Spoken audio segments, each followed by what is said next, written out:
Siguiendo con esta serie de vídeos sobre eficiencia energética en sistemas de refrigeración, en esta oportunidad platicaremos sobre condensadores. ¡Comenzamos! El contenido incluye tres partes: concepto de condensadores, medidas de ahorro y algunas conclusiones y recomendaciones. En el condensador, el calor del sistema es rechazado y se disipa a la atmósfera. Para este propósito, se utilizan principalmente ventiladores, y si es un sistema húmedo, es decir, un sistema que consista en un condensador evaporativo o una torre de enfriamiento, se deben agregar bombas de aspersión que se usan para mover el agua, tal como se muestra en la figura adjunta.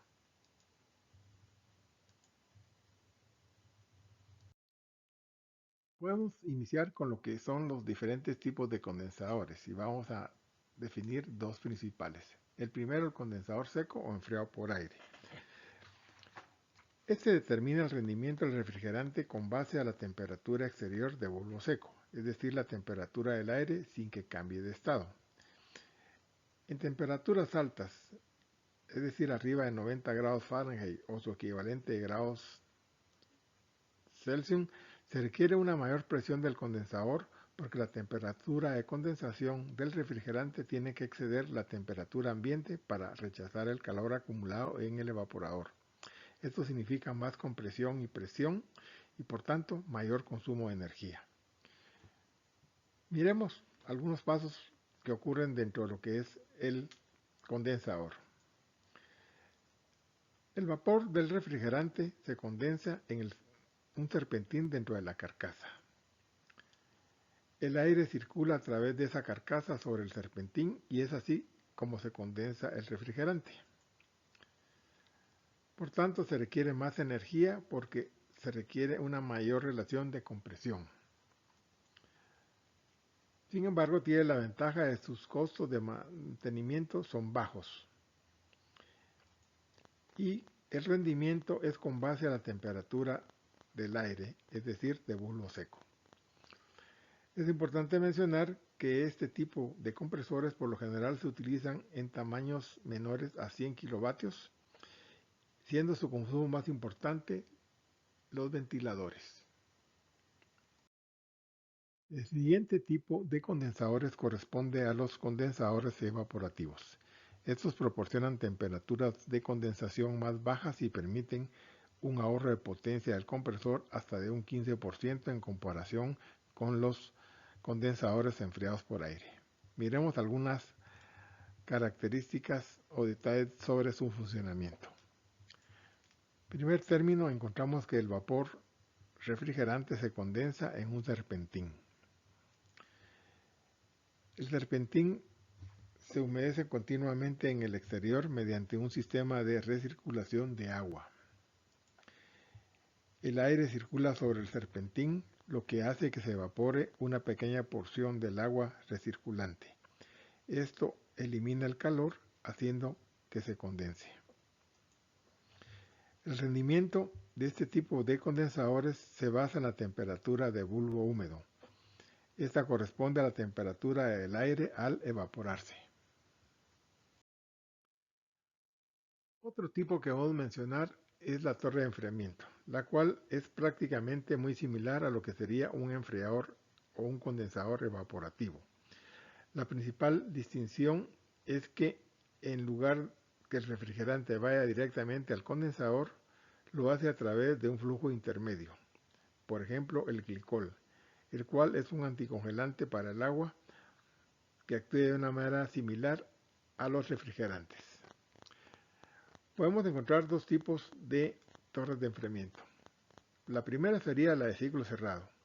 Aquí el flujo secundario no entra en contacto directo con la atmósfera. Encontramos que la temperatura de aproximación es más alta. Es importante recordar que la temperatura de aproximación se define como la diferencia entre la temperatura del agua a la salida de la torre y la temperatura de bulbo húmedo. El segundo tipo de torre de enfriamiento es la de ciclo abierto. Aquí el agua tiene contacto directo con la atmósfera. El agua a medida que se enfría puede dejar sólidos disueltos, por tanto es importante que el agua sea tratada para evitar muchas impurezas en el proceso. Cuando la temperatura de aproximación es más baja, la eficiencia es mayor, porque se reduce la diferencia entre la temperatura de vaporización y la temperatura de condensación. El principal consumo de energía corresponde a la bomba de circulación de agua y a los componentes de la torre de enfriamiento. Dentro de las medidas de ahorro encontramos las siguientes. En primer término, en sistemas grandes, utilizar variadores de velocidad en los ventiladores del condensador o de las torres de enfriamiento. Esto combinado con el control del cabezal flotante del compresor genera hasta 3% de ahorro en el consumo anual de energía. Una segunda sería utilizar condensadores de mayor tamaño. Cuanto más superficie tenga un condensador, más cerca estará la temperatura de condensación de la temperatura del medio de enfriamiento, ya sea aire o agua. A menor temperatura de condensación se tiene un menor consumo de energía, es decir, que la temperatura del condensador flote con la temperatura ambiente. Una tercera medida, esta orientada principalmente a sistemas pequeños, es utilizar los llamados SM, que son los motores electrónicos conmutados. Siguiendo con las medidas de ahorro, podemos mencionar la optimización de la operación, lo cual incluye algunas de las siguientes prácticas. Primer término, adoptar un tratamiento de agua adecuado con el fin de reducir las impurezas. Un segundo sería realizar purgas periódicas de gases no condensables. Una tercera es utilizar agua a la menor temperatura posible.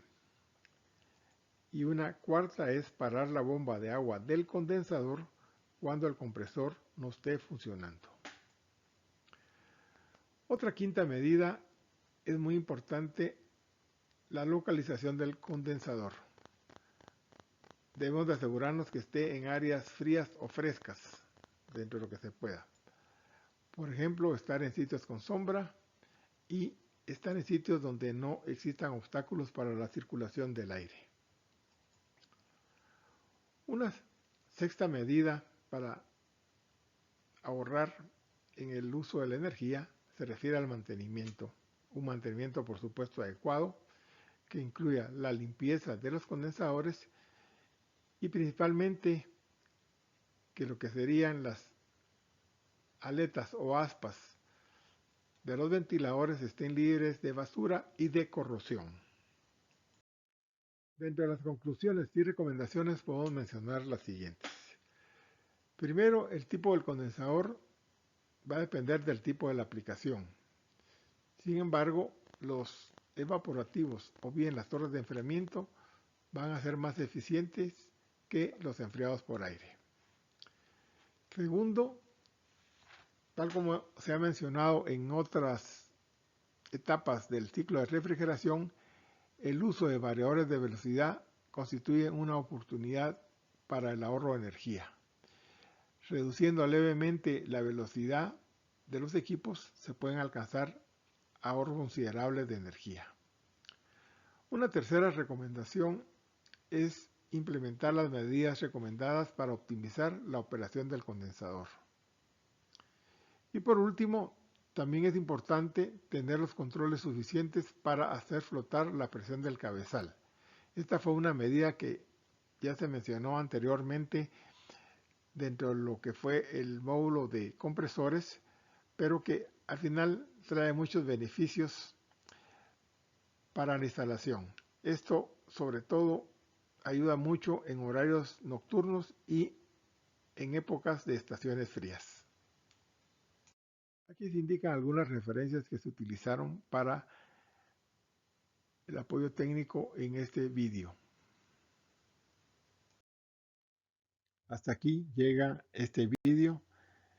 Esperamos continúen con nosotros en las siguientes entregas. Agradecemos su atención y también sus comentarios o preguntas que nos pueden enviar al mail que se muestra en la misma.